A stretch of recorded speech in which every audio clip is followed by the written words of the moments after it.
in 10th position. So hopefully, from Jack's point of view, there'll be an opportunity to try and make some ground. Elinas, 6th. Well, from a championship point of view, the top 3 in the series is Elinas, Niederhauser and Vino. So at the moment, it's Elinas who is the furthest up the order in terms of the top 3 in the championship. Niederhauser's now up to 12th. Vino now in 7th position. So championship-wise, he could be on for extending his lead slightly, although Daly, who's in 4th, will be taking a big chunk out of that lead if it stays as it is. It looks like Kajala is set to get a penalty for overtaking under the yellow flags, which obviously he got a penalty for overtaking under the red flags yesterday. So not exactly looking at the flag signals there for Mr. Kajala. Not quite doing what he's supposed to be doing there. We see the 11 car of Niederhauser that we were talking about earlier. Here comes Conor Daly to start another lap with a very, very intense Fachurigalia, doing everything he can to close it. Now, lap times wise, they're almost identical. 1:25.115 for Daly, 1:25.190 for Regalia. Meanwhile, a little bit further back, 1:25.2 for Corjus. So he's just dropped back very slightly. The gap now 1.762 seconds between the leader and 3rd place. Fiat, Sainz, Elinas, Vino, Zamparelli. That's the rest of the order. Fastest lap for Carlos Sainz as he's just crossed the line of 1:24.573. So that's 0.8 of a second faster than the leaders. It's interesting. That's obviously, I'm interested to see, like what I said earlier with the Arden cars, maybe using their tyres up too quickly. And it seems like, certainly on that last lap, that Danny Kvyat and Carlos Sainz were setting personal bests all the way through that lap. So it'll be interesting to see if they've already used their tyres or if they're gonna stick with it. Now, it's 3 sets of Pirelli tyres. It's the medium compound Pirelli tyre that all the teams have been allocated. Excuse me. And that means that some of the teams would have used a new set in free practice and 2 new sets in qualifying. Meanwhile, others will have used all 3 for qualifying, and that could have worked for or against you with the red flag situations that we had. And therefore, one would imagine that they're basically taking the best 2 sets and use those for the respective races. Yeah, I think that would definitely be the plan. I think the plan would be if I was them, that if I had a better set and I was starting round about 10th or 11th, you'd maybe try and consider the reverse grid race and use your worst set for the, or we'd just see them move down the inside by Robert Vizo. He just gets cut off there by Dino Zamparelli. Yeah, Dino did a very, very good job in qualifying. The young Bristolian, the former BARC Formula Renault champion, former Ginetta Junior champion, in fact, back in 2008. A BRDC Rising Star, a fabulous program that the BRDC put together to give young drivers a leg up. And of course, Josh Webster, another rising star, as is Nick Yellerly, and of course we've seen Jack Harvey as a superstar, much like yourself, Alex, as part of your FIA Formula 3 European Championship program. So always have that sort of support. Now, talk us through the start again. It just looked like that Conor made a really, really good start. The getaway was good, minimal wheel spin you can see there, and it looked like that Danny had a bit more wheel spin, but both starts equally good. And it was Liechtenstein, I think, that was left on the line there. We saw the yellow flags being waved. A little bit of a lock up there. Now let's see this, if we can see this shunt between there's Liechtenstein's car on the right-hand side of the grid as we look at it.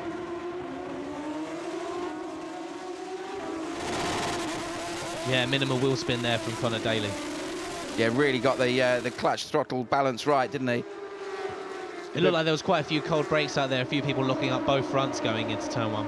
Let's see if we can, if they follow this through to see the incident. No, they weren't. Now, this time, Daly seems to have just edged away a little bit. And there you can see the gap each time, roughly about the same. It's negligible, really, isn't it? As a driver, Alex, when you're in this situation, what are you looking for in terms of managing that gap? You know that the driver behind you is quick enough to put pressure on, but what are you looking to do in terms of making sure that the gap's what you want to see? The thing is with Conor, he's just going to be managing the gap the whole way. He doesn't want to let Facu get close enough so he can actually think he can make a move. But we see Danny Kvyat is making a big inroads into Kevin Corges, and we could be seeing a move imminently. Yeah, Kvyat's obviously quicker in qualifying. Corges is the fastest driver on track in free practice. In fact, the time that he set was a 1:25.0, which was 0.3 quicker than the pole time that we saw. Now, the weekend, a little bit different format to what you'd normally expect to see for the GP3 runners. Normally they get free practice on a Friday, qualifying and the first race, effectively the race we're watching now, would be normally on a Saturday. and then race 2 early on Sunday morning. Whereas here it's a 2-day event, free practice, qualifying Saturday, 2 races Sunday. And that does change the structure of how they go about things slightly. And it means that also, perhaps in terms of what they're getting out of the track, the fact that there's no F1, no GP2, no Porsche Super Cup rubber, that's got to be a factor, Alex. I think it's going to make the track a lot more consistent for these GP3 cars, just having their rubber going down. And it'll make it a lot easier for the teams to second guess which way the track's going to go. Well, currently, lap times wise, we're looking at the fastest car out there last time round was Carlos Sainz, still a 1:24.573, which is a couple of tenths off of the pole time that we saw from Conor Daly. But Daly at the moment now lapping a little bit quicker, 1:25.115. And that's going to be important that he can just get that gap up now. If he can keep that at around about 8 tenths and manage his tyres, he's going to be in really, really good shape for the last part of the race, Alex. Yeah, the only problem is that, as we just see, Zamparelli again being hampered by Visioni. No, not quite going down the inside. Dino defending very well. But yeah, like I said, I think part of the problem is that you can be very fast, but as long as you're tucked up behind another car's dirty air, you're going to be hurting your tyres quite a lot. Presumably that's one of the sort of tricky things to balance with a car that's got a lot more aerodynamic performance, like the latest generation GP3 car's got. You're going to get affected through corners like this, where the front end of the car presumably is not going to be able to work as efficiently in that dirty air. It's very frustrating when that happens. You've soared up to the back of another car and there's just absolutely nothing you can do about it, and that's the frustrating thing when it comes to racing like this. But hopefully by the end of the race we're going to be seeing tyres go off and we will be seeing overtaking. Yeah, now interesting, the leaders now down into the mid 126s, so over a second slower, second and a half slower than they've gone already at this stage in the race. So that does indicate either tyres have gone off very quickly, about half distance, or they're really having to manage the tyres to make them last. The way they're going to have to be driving these cars is they're going to have to be very careful in the traction zone, just trying not to light up those rear tyres, and in the high speed corners trying not to let the front tyres go past the slip angle, and certainly trying not to get any oversteer. The way they try and counterbalance that with lap time is they really push the braking zones hard. The braking zones don't take any life out of the tyres. Yeah, really good insight into what you need to do as a racing driver to do that. And obviously the races that you're running, we were talking about the race that you won at Brands Hatch recently in the FIA European F3, and it was 50 laps plus. Now, anybody who knows the Brands Hatch Indy circuit will know that's a pretty dizzy lap, isn't it? Yeah, it goes on forever, and there's nothing more annoying than coming past to see lap 49 to go on your pit board once you've worked so hard to keep the lead and trying to pull away from the guy who's in second. Yeah, I guess, you know, the other thing is that is a classic case of how, from your point of view, you need to manage the tyres. Now, 26, that's Kujala, is it, that we were... Yeah, that's Kujala. Yeah, he's not done very well with the whole flag thing this weekend, is he? I think they need to sit him down and have a little chat. There's Rupert on the far side, who's Tio Ellinas and the rest of the team's engineer, the Marussia Manor guys. Of course, those of you who will know the history of Marussia Manor know that they were Manor Motorsport for many years. John Booth's team running, being one of the most successful teams in Formula Renault, winning championships for drivers like Guy Smith and Mark Hines, Antonio Pizzonia, and a certain bloke called Kimi Raikkonen also won a championship with him. Another guy called Lewis Hamilton did pretty well. And then, of course, they divided up to do the F3 stuff with Mark Hines and Pizzonia winning the championship. There's Gujala's drive-through, and also continuing their success in Formula Renault. And of course, you've raced against them at many levels with your experience, Alex, both in Formula Renault and onwards and upwards. Yeah, no, Manor are a fantastic team and always win in every category that they've been in. And I think they've certainly got a really good grip on this GP3 car. Tio's driving for them and doing a stunning job, and Dino's been putting in some really great results as well. Yeah, Tio Ellinas, of course, a man that pushed you very hard to the 2011 British Formula Renault Championship. A couple of wins for Tio that year. It was for a newbie that year, it was very impressive. And I know that you were saying yesterday he's one of the toughest guys to race. Now here's Josh Webster being put under a little bit of pressure from his Swedish teammate Jimmy Eriksson, and it'll be interesting to see who gets the best of the battle of the status cars. Yeah, we just see Webster getting a bit of oversteer on the exit of that slow speed middle hairpin turn 11, and it looks like his rear tyres might be giving up the ghost. Yeah, again, perhaps that's one of the things we're moving up into this much power. Of course, he's used to Formula Renault, which has got half the power of this and a lot less grip. Of course, different set of circumstances, hugely competitive grid.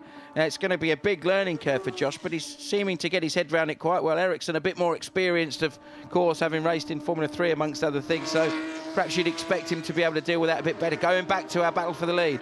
Yeah, Connor Daly just keeping the gap very nicely there, just under a second there to Regalia, but it seems like Connor's got it completely under control, and it doesn't look like that Faku's going to be making any inroads at the moment, but certainly, like I said, we've got a few laps to go, and who knows how Connor's tyres are looking.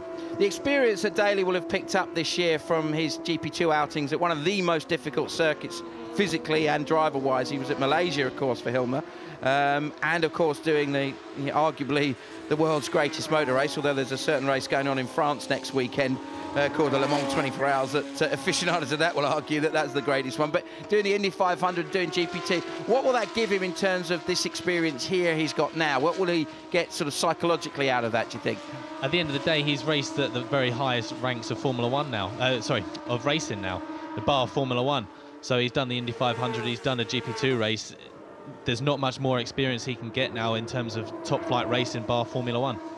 Yeah, and he proved that he could deal with both of those situations well. I think he had on his website was saying he had a bit of a difficult car to drive in the Indy 500. It's a hell of an ask going into that type of racing. Of course, he's raced and won the Star Mazda series in the past, and a race that's very close to my heart, the Walter Hayes Trophy in Formula Ford, something that, being an ex-Formula Ford racer myself, I'm always passionate to see how people get on with that. But the point really is that he has managed to adapt to lots of different situations, so that's got to help him in terms of this tyre management and the psychological element of having the pressure that he's had in the early laps.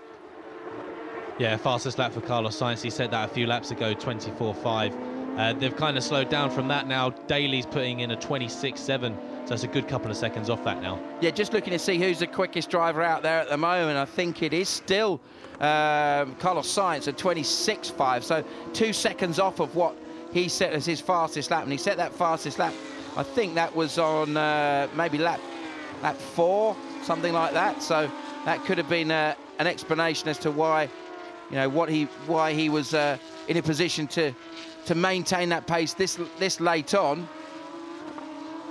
So we'll just watch with interest and see what happens. Now, unfortunately, our timing screen has decided to die on us once again. We had this issue in qualifying yesterday. So many apologies if we can't give you an immediate update of lap times, but we can obviously focus on what's happening on track and give you an indication of what we're seeing there. Hopefully we'll get some times back. Obviously really useful having the timing screens to give us tell us a story of how everyone's tyre deg is, and also to see where certain drivers are. We were watching, as I said earlier, the progress of Nick Yellerly coming through from, I think I've just seen Robert Viso taking Dino Zamparelli there into turn 2. Yeah, and it looks like he's made that position. So it'll be interesting to see actually how much pace he's got. We know that his teammate Carlos Sainz has been flying all race in terms of lap time, but hasn't actually been able to make up positions. But we'll see if he'll be able to. I think that's maybe a Karainen car that he could fly up to the back of. Yeah, it'd be Vino, wouldn't it, that he'd be closing back down on, because Vino just behind Elenas, who in turn is behind, of course, the 2 Arden cars and Corjus in their mix as well. So championship-wise, it's still going to be a good day's work for Tio Elenas, and of course the reverse grid situation is going to help him a little bit as well.